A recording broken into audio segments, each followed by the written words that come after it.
ní few months tí Lizzy wed, few months tí Lizzy ra mansion. Ó ṣe jẹ́ lẹ́yìn ìgbà tí Gistlover gba document ilé mi ni Ìyábọ̀ Òjó wá rent ilé. Ńgbà tí Ìyábọ̀ Òjó wá rent ilé 2 streets away from me. Ṣé ń gbọ́ mi sà? Kí kéèsì Mr. Lawal tó ṣẹlẹ̀ rárá o. Tẹ́ bá rántí ní kéèsì kan ti ṣẹlẹ̀. Tó ti ní pé ká wá Canada, wá Canada. Tó gbowó lọ́wọ́ wa, tó dówó wa padà. Ṣé rántí kọ́rọ̀ Mr. Lawal tó ṣẹlẹ̀ now?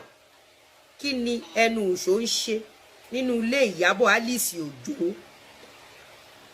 Kí ló dé tí Ìyábọ̀ Alice Òjó ṣe lè fi oògùn ẹ̀ ràn Fọlá lọ́wọ́ láì gbé wá gba báárà tí ò bá jẹ́ pé the same script bàbá Ìjẹ̀ṣà ni Ìyábọ̀ Òjó wá tún kọ? Ẹ wá wo ìyàtọ̀ sà, ọ̀tọ̀ lógo, ọ̀tọ̀ lógun. Ṣé ń gbọ́ mi sà? Báwo ló ṣe lè borí ogun? Báwo ló ṣe lè jagun ṣẹ́gun?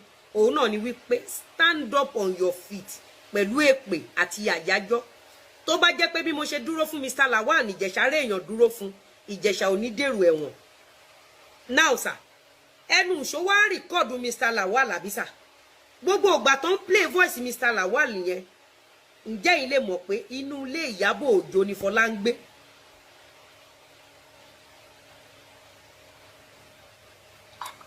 Ẹ sà, láàrin èmi àti yín, ǹjẹ́ gbogbo ìgbà tó ń play voice Fọlá, tó ń play voice Mr. Lawal tí Fọlá rìkọ́ọ̀dù wá, ǹjẹ́ yín lè mọ̀ pé inú ilé Ìyábọ̀ Alice Òjó ni Fọlá ń gbé? Ǹjẹ́ tí n bá jáde nígbà yẹn tí n bá sọ wípé inú ilé Ìyábọ̀ o ni Fọlá ń gbé, ǹjẹ́ máa gbà mí gbọ́?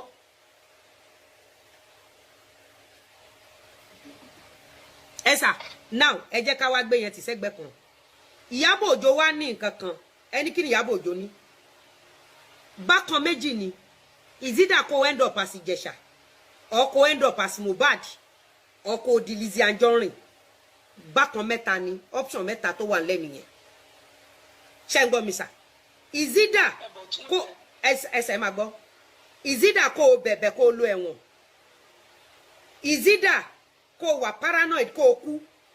Is either kó fèsì Ìyábọ̀ Òjó kó ṣẹ́gun. Ẹ̀yin èèyàn wa, ẹ ti gbọ́ gbogbo ọ̀rọ̀ tí Lizzy Anjorin tí ó ti sọ látẹ̀kàn nípa Fọlá Tinubu, Ìyábọ̀ Òjó, àti wípé ó sọ wípé Ìyábọ̀ Òjó fi Fọlá òfin gba báárà ní o. Fọlá tó jẹ́ ìyáálé rẹ̀ òun òfin gba báárà ní. Ó ní kí ló ṣẹlẹ̀ tí kò lè fi owó rẹ̀ kí ó fi tú ààyè Fọlá ṣe tó fi jẹ́ wípé òun gba donation fún Fọlá ni. Ẹ̀yin èèyàn wa, ọ̀rọ̀ kágbọ̀n, ẹ jẹ́ ká gbọ́ látẹnu Lizzy, ẹ jẹ́ ká gbọ́ bí ọ̀rọ̀ náà bí ó ṣe lọ. Ó ti yá. Ẹni kí ló ṣẹlẹ̀ sà? Mo jókòó jẹ́jẹ́ mi. Mo mọ Monimus from afar, mi ò pàdé ẹ̀ rí, mi ò rí rí, mi ò robiro. Ọjọ́ tó ti ń polówó costume ẹ̀, mi ò dá Àríkẹ́ lókòwò costume rí, mi ò dá Àríkẹ́ lókòwò bra rí. Àbí nǹkan tí gbogbo wọn láwọn ń tà, mi ò ní mo fẹ́ ta pẹpẹ súpù bí Ìyábọ̀ Òjó. Àbí bẹ́ẹ̀ kọ́ sà, mi ò ní mo fẹ́ máa ṣe aṣẹ́wó kiri bí Ìyábọ̀ Òjó. Mo wá ń ṣe ti tèmi lọ, mo ń bá tèmi lọ. Ṣé ń gbọ́ mi sà? Mo wà lórí ọwọ́ mi. Now, Ìyábọ̀ Òjó á wá tì wọ́n pé ó yá ìwọ lọ ṣe báyìí, á fún wọn ní necessary materials. Torí pé Ìyábọ̀ Òjó believe wípé òun ní mídíà, òun nìkan lòun láyè sí blọ́ọ̀gì, TVC, Instablog, Gistlover.